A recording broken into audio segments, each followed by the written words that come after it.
Alright, Shalom. I want to give all praises, honor, and glory to Yahweh, Ba'ashem Yahushua, Ba'ashem Rakar Hagadash, double honor to the apostles of GMS, and a sincere Shalom to the brothers out here pushing the street for sincerity.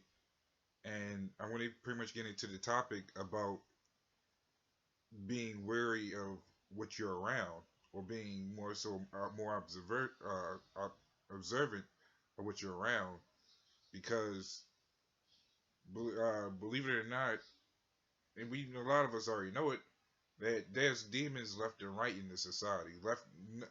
Demons that we can't even fathom.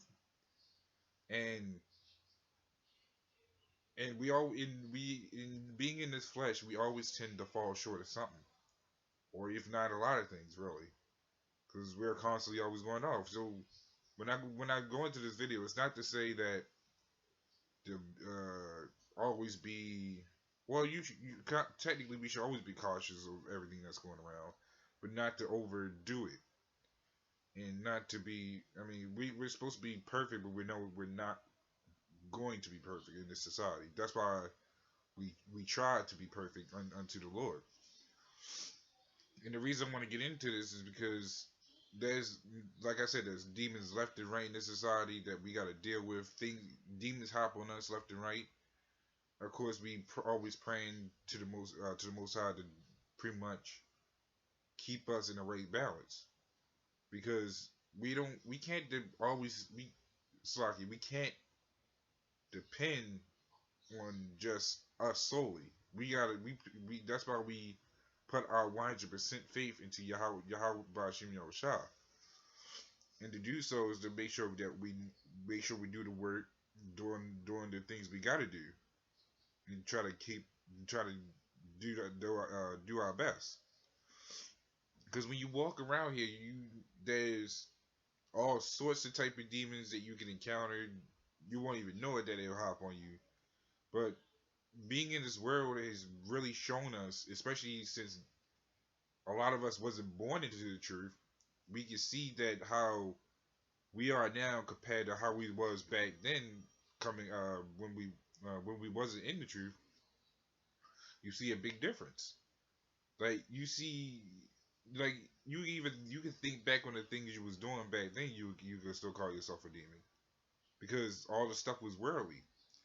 And that's what we see in this society, that everything stepping outside of the box, you see what's in the box right now, and this is just like, this is a whole bunch of corrupted stuff. This is what I was doing back then, and then as the time goes on, it gets worse and worse. Now you see, because back then when I was a kid, you didn't see homosexuals. Now we're in the age where we see the homosexuals left and right. Just they was always there. It's just what's the term? They come out of the closet. So now we even going back, even when I was younger, even before I was born, how my parents was telling me things. It wasn't some. All this didn't just happen in a alarming rate. It was slowly introduced. And we can see how things are terrible compared to back then, even though back then it was just still just as terrible. But now you can see the mold that's just further festering, where it's just spreading everywhere. When it spreads, it just continuously grows. It'll just keep growing and growing until someone does something about it. So, I'm gonna get a scripture, because while we're in this society, we're not supposed to follow the things of it. We're supposed to, of course, follow the laws accordingly, because it's still our captivity. So we still gotta follow our oppressors' laws until Yahushua comes back. But this is Romans 12:2, and it says, "And be not conformed to this world." But actually, let me start right there. It says, "And be not conformed to this world." So when we, so like you. So when it talks about not being conformed to this world, we can see that we're not supposed to be of this world, and we can see that it's just, when you're being conformed, it's like being transform into it. It's like you're going back to your wicked ways. You're going to follow the things that you're doing, and that's the things that we're not supposed to be doing. To conform means you're being comfortable now, which means you're agreeing with how life should be in the society, and that's what we don't agree with. That's the one thing we try to avoid because we're not happy in this society.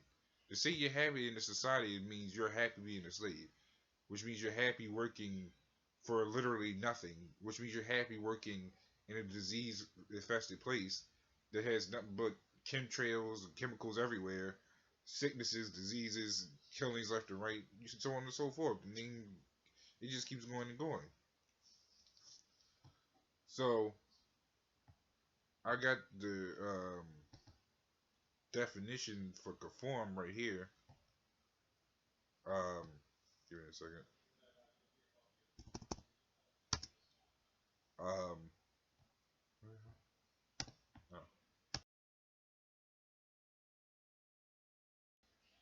there we go. All right, so this is the definition for conform. It says to give the same shape, outline, or contour.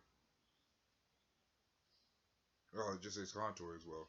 Um, so when he says to give same shape, that means if we're on the outside of what this shape of America is, or the people that's in it, because let's say, for example, um, the 2/3 of our people, or just just the average American people is used to twerking or um, adultery, for example. They they are conformed to adultery, whereas we are not. We don't accept adultery. But then when you start conforming to adultery, that means you're accepting it, which means you're in the same shape and outline as the people that condone it. So to conform means to really straighten or come to that side that you was against, and then that's why we it says not to conform to this world because we don't see the same straight line as Babylon does. We don't agree with what Babylon does. We don't accept homosexuality, but Babylon does. We don't accept adultery, but Babylon does. We don't accept doing vain things, but Babylon does. And even though we have some of these traits with us, as far as like being vain in some form of way, because believe it or not, we all carry a vain type of thing with us. May not be in the same department, but still. But it's still the simple fact that we cannot follow these worst wicked ways inside this truth. We can't conform to this world. So let's continue reading. It says, "But be ye transformed by the renewing of your mind." And when to renew means to be new again. That's where you had the word read. That's where you had the word read there again. Is to renew, to be new again. So we're making our minds cleansed of this backwater, this dirty water that was filled in our heads. And it says that ye may prove what is that good and acceptable and perfect will of Yahweh. See, Esau is evil. He is meant to be evil. How would he know good from while he is evil? To be good, you had to be good. To be evil, you had to be evil. Evil don't know what good is, and good don't know what evil is. Or technically, we do. It's just the things we stay away from. But again, let me correct that because evil stays away from good as well. Believe it or not, that's why evil decides to do evil. Esau can't change his ways to be good. Esau loves being the evil thing he is. So that's why it's up to that's why we are able to prove what is good and what is acceptable, perfect will of Yahweh. Because we're what? We are the Lord's chosen people.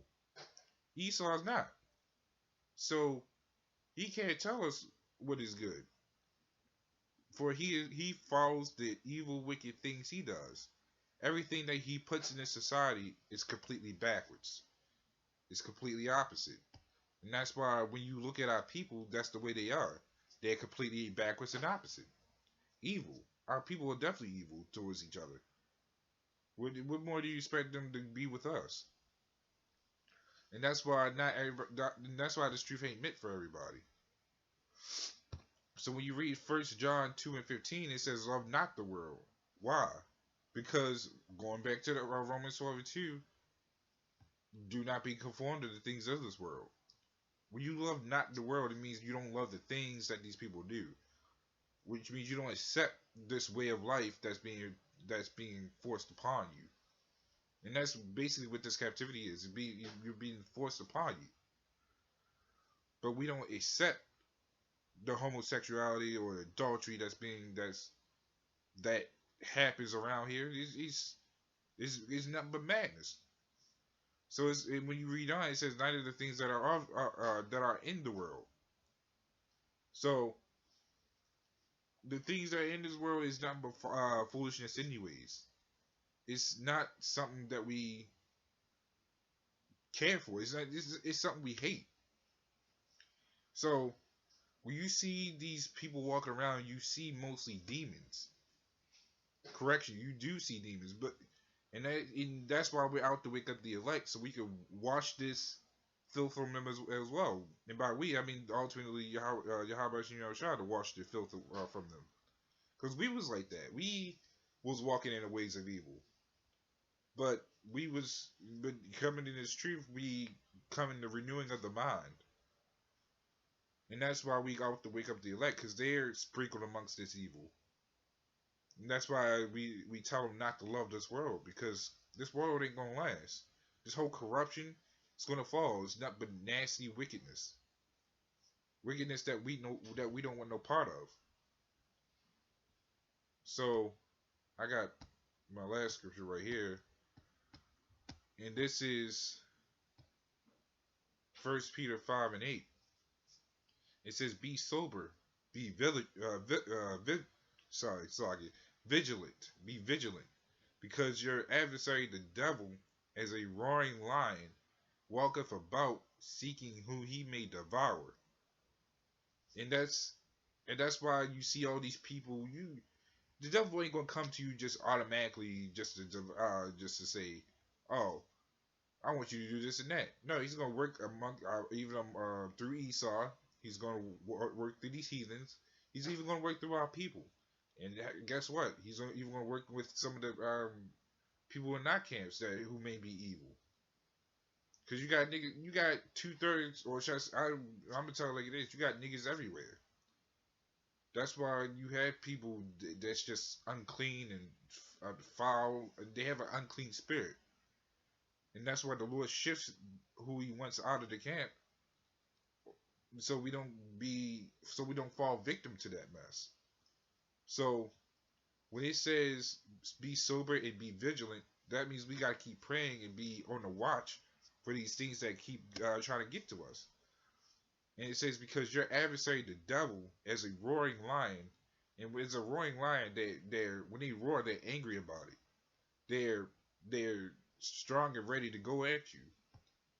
And it says, walketh about, seeking who he may devour. So it can work in numerous ways of how the devil wants to get to us.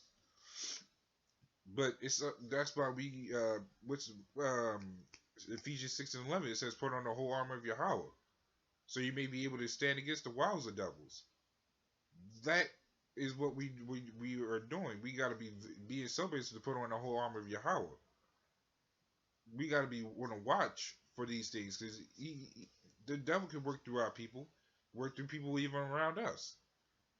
So whether we know it or not, or whether we like it or not, we always gotta be on the watch, so we can stay strong in this truth, because we don't know what could happen. These people that want to come into the truth and get deep scriptures, or wonder why, or try to rush the Lord to come back, you're wasting your time. We're here.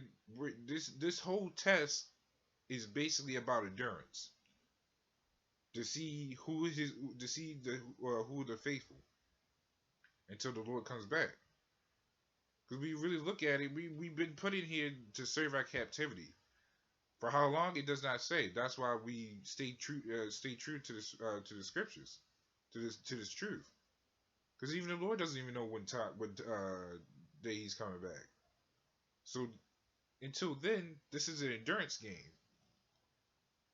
Right now, we had to play the endurance game until He comes back. We just can't fall out of the truth because Yahweh Shah hasn't came back with in this long. So I'm gonna just say give up, and then when the time is right, I'm gonna come back into it. No, that's not how this works. Or the guys will say they ain't coming back at all. They just gonna do their own thing. It's not. This ain't your type. This ain't your game. This is the Lord's game. This is Yahweh and Yahweh Shah's game. So when it comes to this truth, we gotta take this game very seriously because this is a life or death game. It's like what's that game? What's that game called? It's actually a movie. Hunger Games. It's the same way.